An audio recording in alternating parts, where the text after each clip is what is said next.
السلام علیکم ورحمۃ اللہ وبرکاتہ۔ کیسے ہیں آپ لوگ؟ امید ہے کہ آپ لوگ خیر و عافیت کے ساتھ ہوں گے۔ آج میں آپ کے سامنے 12 اردو کہکشاں چیپٹر نمبر 10 لے کر حاضر ہوا ہوں، جو سلام بن رزاق کا ہے۔ آئیے اسے دیکھتے ہیں۔ انہوں نے مختصر افسانہ لکھا ہے ابراہیم سقا کے نام سے۔ سلام بن رزاق کی پیدائش 15 نومبر 1941 عیسوی کو مہاراشٹر کے پنویل میں ہوا۔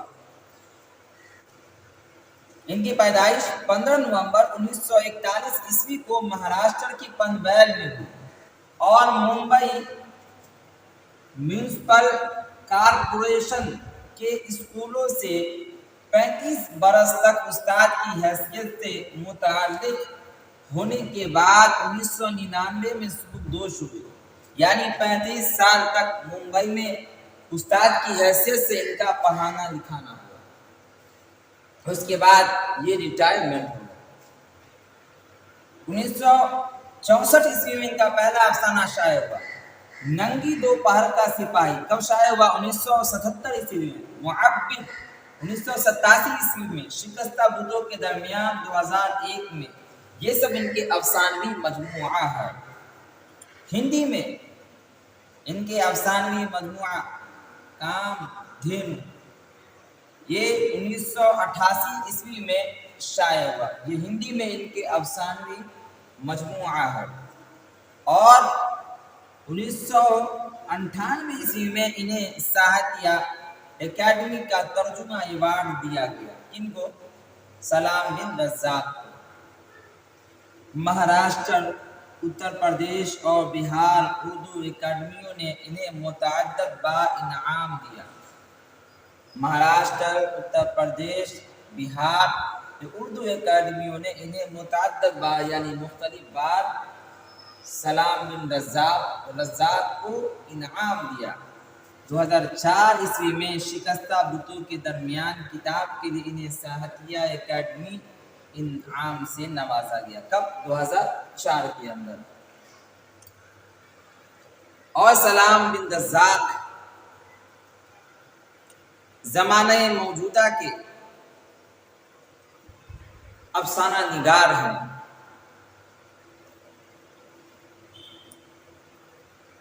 ابراہیم سقا جو کہ افسانہ ہے، اس کا خلاصہ میں آپ کو سوال کے جواب ہی میں بتا دوں گا تاکہ آپ کا وقت کم لگے اور کام زیادہ ہو۔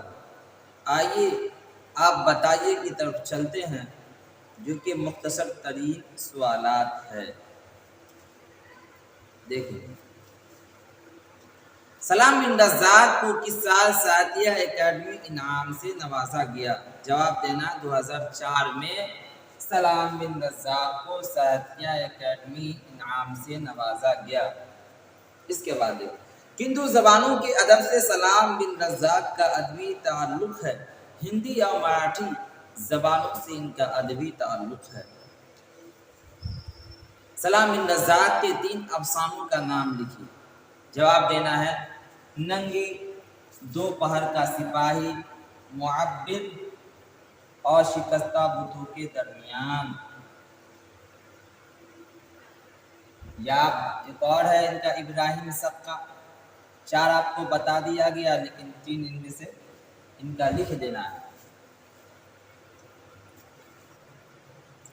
کردار اساس 4 افسانوں کے عنوانات اور ان کے لکھنے والوں کا نام۔ عنوانات یعنی جو لکھے ہیں، کس نام سے انہوں نے افسانہ لکھا وہ بھی لکھنا ہے، اور جو افسانہ لکھے اس کا بھی نام لکھنا ہے۔ اسے لاجونتی یہ راجندر سنگھ بیدی نے لکھا ہے۔ کالو بھائی یہ کرشن چندر نے لکھا ہے۔ پرامس یہ جیلانی بانو نے لکھا ہے، اور ابراہیم سقا جو سلام بن رزاق نے لکھا ہے۔ تو کتاب تو جو افسانہ لکھے ان کا بھی نام ہو گیا، اور جس نام سے افسانہ لکھا گیا وہ بھی نام آپ کو بتا دیا گیا۔ اس کے بعد دیکھیں مختصر سوالات۔ ابراہیم سقا کی تعلیم کہاں تک ہوئی تھی؟ جواب دینا ابراہیم سقا کی تعلیم 4 کلاس تک ہوئی تھی۔ یہ دھورن گاؤں میں سب کو پانی پلایا کرتے تھے۔ اور افسانہ نگار کی پوسٹنگ حال ہی میں اسی گاؤں میں ٹیچر کی حیثیت سے ہوتی ہے۔ ان کے پاس بھی ابراہیم سقا پانی لے کر پہنچ جاتے ہیں۔ ابراہیم سقا دیکھا جائے تو پورے گاؤں کا اکلوتا ساقی تھا، اکلوتا پانی پلانے والا تھا۔ ابراہیم سقا کس سے محبت کرتا تھا؟ ابراہیم سقا بیدار خاں دلش مکھ کی بہن سے محبت کرتا تھا۔ ابراہیم سقا بیدار خاں دلش مکھ کی بہن سے محبت کرتا تھا، اور دلش مکھ سماج کا ایک دبنگ آدمی تھا اور ابراہیم سقا ایک غریب آدمی تھا، لیکن یہ جس سے محبت کرتا تھا یعنی دلش مکھ کی بہن سے، وہ بھی اس سے محبت کرتی تھی، لیکن وہ اپنے محبت کا اظہار ڈر سے نہیں کر پاتی تھی، اور ابراہیم سقا بھی اس کے بھائی کے دبنگ ہونے کی وجہ سے یہ بھی اپنے محبت کا اظہار نہیں کر پاتا تھا۔ اس افسانے میں کس گاؤں کا قصہ بیان کیا گیا؟ اس افسانے میں بھورن پور گاؤں کا قصہ بیان کیا گیا ہے۔ اسی گاؤں میں افسانہ نگار ایک معلم کی حیثیت سے پڑھاتے تھے۔ نوکری جوائن کرنے کے بعد دوسرے دن ابراہیم سقا ان کے پاس پہنچ جاتا ہے، اور دورن گاؤں ایک ایسا گاؤں تھا جہاں نہ تو لائٹ کا کوئی نظم تھا اور نہ پانی کا کوئی صحیح نظم تھا، بلکہ وہاں کے لوگ نل کے بجائے کنویں سے پانی استعمال کیا کرتے تھے۔ اس کے بعد دیکھیں عبدالرب عبداللہ بھینسا کون تھے؟ جواب دینا، عبدالرب دھورن گاؤں کے اسکول میں ہیڈ ماسٹر تھے۔ یہ اس وقت کی بات ہے جب افسانہ نگار انسپیکٹر آف اسکول بن کر دھورن گاؤں گئے تھے، اور عبدالرب کا جو اسکول تھا اس کا معائنہ کیے تھے، اس کا جانچ پڑتال کیے تھے، اور اس کے جانچ پڑتال کرنے کے بعد ایک رپورٹ تیار کیے تھے۔ اور اس واقعے سے 25 سال پہلے جب افسانہ نگار ایک استاد کی حیثیت سے، ایک معلم اور ایک ٹیچر کی حیثیت سے وہاں گئے تھے پڑھانے کے لیے، تو اس زمانے میں دھورن گاؤں کے سرپنچ کا ایک لڑکے کا نام عبداللہ تھا، جسے لوگ عبداللہ بھینسا کے نام سے پکارا کرتے تھے۔ افسانہ ابراہیم سقا کے خالق کون ہے؟ یہ کس مجموعے سے اخذ کیا گیا ہے؟ افسانہ ابراہیم سقا کے خالق یعنی لکھنے والے سلام بن رزاق ہیں، اور یہ مہاراشٹر کے رہنے والے ہیں، اور یہ جو افسانہ لکھے وہیں کے پس منظر میں لکھے ہیں، اور سلام بن رزاق کی افسانوی مجموعہ شکستہ بتوں کے درمیان سے یہ افسانہ یعنی ابراہیم سقا محفوظ ہے، نکلا ہوا ہے۔ طویل سوالات۔ ابراہیم سقا کے مرکزی کردار کا سراپا بیان کیجیے۔ ابراہیم سقا سلام بن رزاق کا افسانہ ہے۔ اس افسانے کا مرکزی کردار ابراہیم سقا ہے۔ افسانے کا مرکزی کردار ابراہیم سقا دھورن پور گاؤں کا ایک غریب آدمی تھا، اور گاؤں کا ایک واحد ایک ایسا آدمی تھا جو گاؤں کے ہر لوگوں کو پانی پلایا کرتا تھا۔ ابراہیم سقا ایک معمولی آدمی تھا، نوجوان تھا، اور معاشی حالت سے بے حد یہ کیا تھا؟ کمزور تھا۔ افسانہ نگار نے ایسے معمولی انسان کو اپنے افسانے کا مرکزی کردار بنا کر ان کے مصائب کو، تکالیف کو بیان کرنے کی کوشش کی۔ ابراہیم سقا یہ خوددار اور محنت کرنے والا آدمی تھا، اور یہ نہیں چاہتا تھا کہ بغیر محنت کے میں کسی سے مانگوں، کسی سے پیسہ لوں۔ ابراہیم سقا کی عمر 25 سال تھی، اور اس کے اندر بھی عشق و محبت بھی نمایاں ہوا کرتی تھی، اور اس لیے اس کے اندر بھی عشق و محبت کے جذبات بھرے ہوئے تھے۔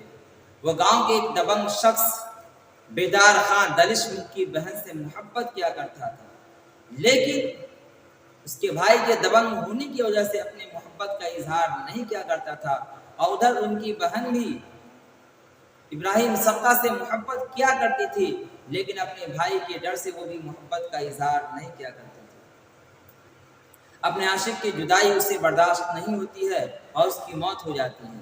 اس کے بعد ابراہیم سقا بھی اپنے محبوب کے قبر پر اپنی جان دے دیتا ہے اور اپنے محبت کا ثبوت پیش کرتا ہے۔ ابراہیم سقا کے پیش نظر سلام بن رزاق کی جذبات نگاری پر روشنی ڈالی۔ ابراہیم سقا سلام بن رزاق کا ایک جذباتی افسانہ کہا جاتا ہے۔ چونکہ اس افسانے میں سلام بن رزاق نے جذبات نگاری پر بھرپور توجہ دی ہے۔ ابراہیم سقا اس افسانے کا مرکزی کردار ہے۔ اس کہانی میں ایک بستی کا واقعہ بیان کیا گیا ہے جو بظاہر اپنے کردار کے اعتبار سے ایک عام اور معمولی آدمی نظر آتا ہے، لیکن اس کے اندر قابل توجہ اور غیر معمولی خصوصیت پوشیدہ ہے، موجود ہے۔ اس کے بعد دیکھیں ابراہیم سقا کی موت کن حالات میں ہوئی، تفصیل سے بتائی۔ ابراہیم سقا کی موت عجیب و غریب حالات میں ہوتی ہے۔ وہ بیدار خان دلشم کی بہن سے محبت کیا کرتا تھا اور اس کی بہن بھی اس سے محبت کیا کرتی تھی، لیکن کمزوری کی وجہ سے وہ محبت کا اظہار نہیں کر پاتا تھا اور اس کی بہن بھی محبت کا اظہار اپنے بھائی کے ڈر سے نہیں کر پاتی تھی۔ ایک دن بیدار خان دلشم کے گھر میں چور گھس گیا، لیکن چور پکڑا نہیں گیا اور موقع دیکھ کر فرار ہو گیا۔ 2-3 دن بعد بیدار خان کی بہن کنویں میں کود کر خودکشی کر لی۔ رات میں جنازہ اٹھا قبرستان لے جایا گیا اور ادھر ابراہیم سقا اندھیرے میں چادر اوڑھ کر شیخ جی سے ملا اور کہا، شیخ جی ایک مٹھی مٹی میں آپ کو دیتا ہوں، آپ بیدار خان دلشم کی بہن کے قبر پر میری طرف سے رکھ دینا۔ اس واقعے کے تیسرے دن یہ خبر ملی کہ بیدار خان کے قبر پر ایک شخص بے ہوش پڑا ہوا ہے۔ جب لوگ وہاں جمع ہو تو دیکھے وہاں کوئی اور نہیں بلکہ ابراہیم سقا ہی ہے جو مردہ کی شکل میں موجود ہے۔ سماج کے ایک معمولی فرد کو مرکزی کردار بنا کر سلام بن رزاق نے قاری کو اندر سے جھنجھوڑ دیا۔ اس قول کی وضاحت کے لیے ابراہیم سقا سلام بن رزاق ایک ایسا افسانہ ہے جس کا موضوع موجودہ سماج میں رائج نام بری ہے، یعنی شہرت حاصل کرنا ہے۔ سماج میں رائج نام بری آزادی کے بعد اب تک موجود ہے۔ ذات پات چھوٹا بڑا سمجھنا اور اسی طریقے سے چھوٹے گھر کا بڑے گھر میں شادی نہ ہونا، یہ تمام چیزیں ہیں۔ اور سلام بن رزاق نے بہت ہی اچھے انداز میں سلام کی اس برائی کو پیش نظر افسانہ میں لکھ کر دکھلایا ہے اور قاری کے ذہن کو یعنی پڑھنے والے کے ذہن کو جھنجھوڑ کر رکھ دیا ہے۔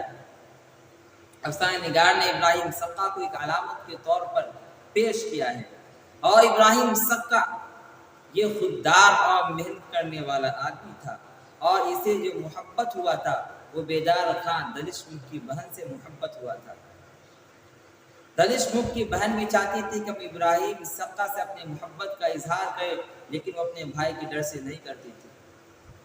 ابراہیم سقا کی شخصیت اور اس کی پاکیزہ محبت اور اس کی ناکامی اور دونوں کا المناک انجام ایسے واقعات ہیں جو قاری کے ذہن کو جھنجھوڑ کر رکھ دیتے ہیں اور غور و فکر کرنے پر مجبور بھی کر دیتے ہیں۔ افسانہ ابراہیم سقا کے وحدت تعصب پر ایک نوٹ لکھیے۔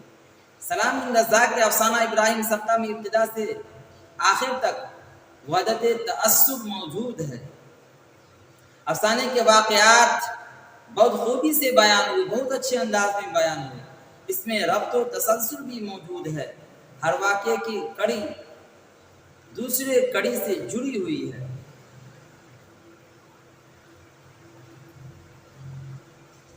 اس کے مطالعے کے بعد محسوس ہوتا ہے کہ ہم کوئی افسانہ نہیں بلکہ ڈرامہ پڑھ رہے ہیں کہ شروع میں کوئی واقعہ ہے، بیچ میں کوئی واقعہ اور آخر میں موت کا واقعہ پیش آتا ہے۔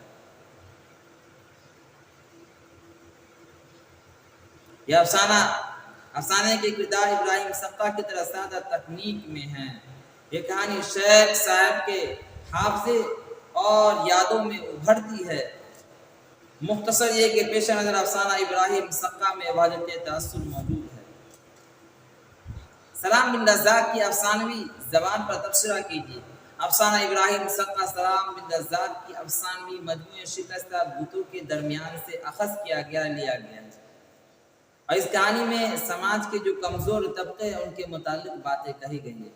سلام بن رزاق کی یہ کہانی اپنی زبان، اسلوب اور طریقہ عہد کے اعتبار سے ایک عمدہ کہانی ہے، ایک لاجواب کہانی ہے۔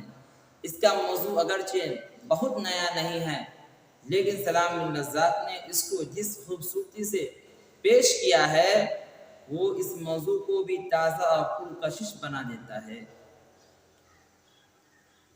سلام بن رزاق کی زبان انتہائی سادہ ہے،